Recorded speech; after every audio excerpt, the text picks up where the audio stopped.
જય માતાજી, જય શ્રી કૃષ્ણ મિત્રો। તો સ્વાગત છે તમારા બધાનું મારી YouTube channel Bariya family blog 02 માં। અને જો આજે છે ગણેશ વિસર્જન। વરસાદ પણ સવારનો ધબધબાટી બોલાવી રહ્યો છે અને સતત 3 દિવસની આગાહી છે। અંબાલાલ પટેલે આગાહી કરી છે એટલે વરસાદ આવવાનું તો નક્કી જ છે। અને જો અત્યારે પણ બહાર ધોધો વરસાદ ચાલુ છે અને સાંજે વરસાદ પડશે એવી આગાહી છે। તો અત્યારે આટલા જ વરસાદમાં આવી કેવી પરિસ્થિતિ છે ને એ મને બતાવો। તો વિડીયોમાં બના રહેજો, તમને બતાવીશું ગણેશ વિસર્જન જે આપણા નજીકમાં તળાવમાં થાય છે ગણપતિની મૂર્તિઓનું વિસર્જન।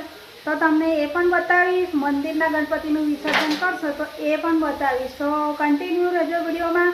અને ચેનલ પર નવા હોય તો ચેનલને સબસ્ક્રાઈબ કરી નાખો અને વિડીયો જો પસંદ આવે તો વિડીયોને લાઈક કરી નાખો। જો 2 દિવસથી વરસાદ પડે છે અને આજે બી વરસાદ ચાલુ છે, પણ આટલા વરસાદમાં આપણા ઘરમાં તમને બતાવું અહીંયા સ્ટોર રૂમ જેવું છે ને એની અંદર પાણી ભરાઈ ગયું છે। તો તમને બતાવું, જો ઘરમાં તો નહીં આવ્યું પાણી, જો તમે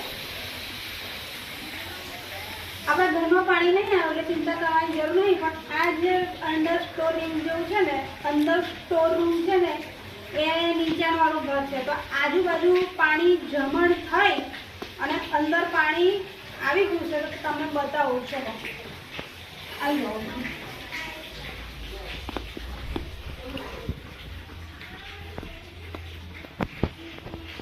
તો જો આ પાણી આવી ગયું છે આગળ, તમે જો આ દેખો, આ તમને આ દેખાતું હશે। જો પાણીમાં તરી ગયું છે આ ડબલું, જો આટલું પાણી આવી ગયું છે અહીંયા આગળ। આ જો આ ડબ્બી છે ને ડૂબી જાય એટલું પાણી આવી ગયું છે અહીંયા આગળ।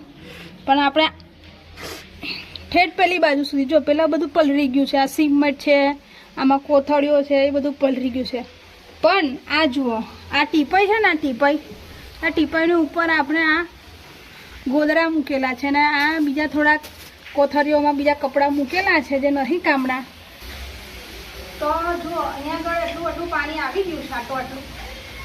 અને આ પાણી આમ જોવા જાય તો આમ ગટરનું જ પાણી કહેવાય, જમણ થઈ રોડ પરનું જમણ થઈ આ પાણી છે। તો પાણી ભરાઈ ગયું છે અહીંયા આગળ। પણ આપણી જે મેઇન વસ્તુઓ છે ને એ આપણી પલરી નથી, એ ઉપર જ છે એટલે કંઈ ચિંતા જેવું છે નહીં। હવે આપણે આ પાણીને કાઢીએ ને તો જ્યાં સુધી વરસાદ બંધ નહીં થાય ને ત્યાં સુધી આ પાણી ફરી પાછું ભરાઈ જ જશે। એટલે આપણે આ પાણી કાઢવાનું થતું નથી, જ્યારે વરસાદ બંધ થશે ત્યારે જ આપણે આ પાણી કાઢીશું। અને આજે તો કાલે સવારમાં મેં કીધું ચાલો આપણે બહારની ટાંકીમાં નળ ખોલી નાખીએ, તો બહારની ટાંકીમાં પણ પાણી જમણ થઈને આખી ટાંકી ફૂલ થઈ ગઈ છે। તો તમને એ પણ બતાવું।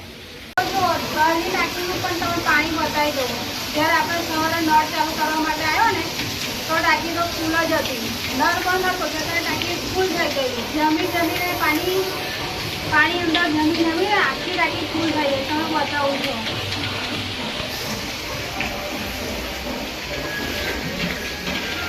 આ જુઓ તમે અંદર, આ દેખો પાણીની નળ તો ખોલેલો જ નહીં, છતાંય આજુબાજુ અને બાજુ અંદર પ્લાસ્ટર છે તોય જમીને પાણી ભરાઈ ગયું છે। અને પાણી છે ને થોડી સ્મેલ મારે છે એટલે આપણે બંધ કરી દઈએ આને ફટાફટ। આ પાણી આપણે યુઝ કરવાનું થતું નહીં, આ પાણી આપણે ટાંકી ખાલી કરી અને વીજળી નાખી છે, બરાબર? જુઓ તમે,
આપણા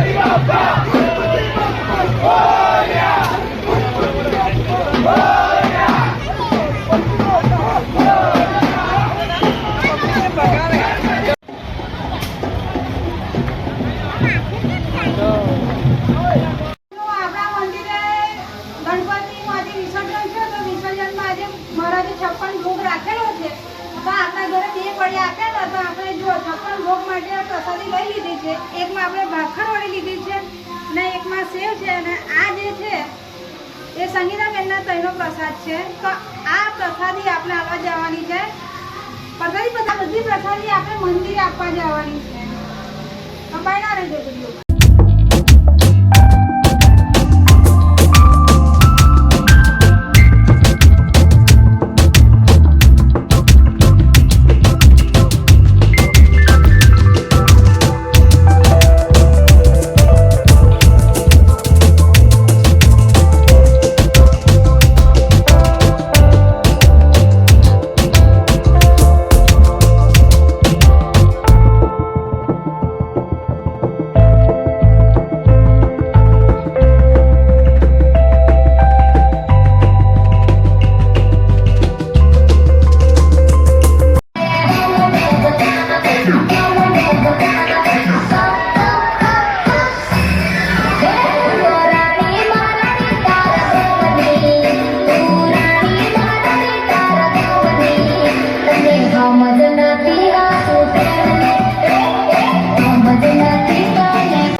ભાઈ ભક્તોને જણાવવાનું કે પોતાની સાથે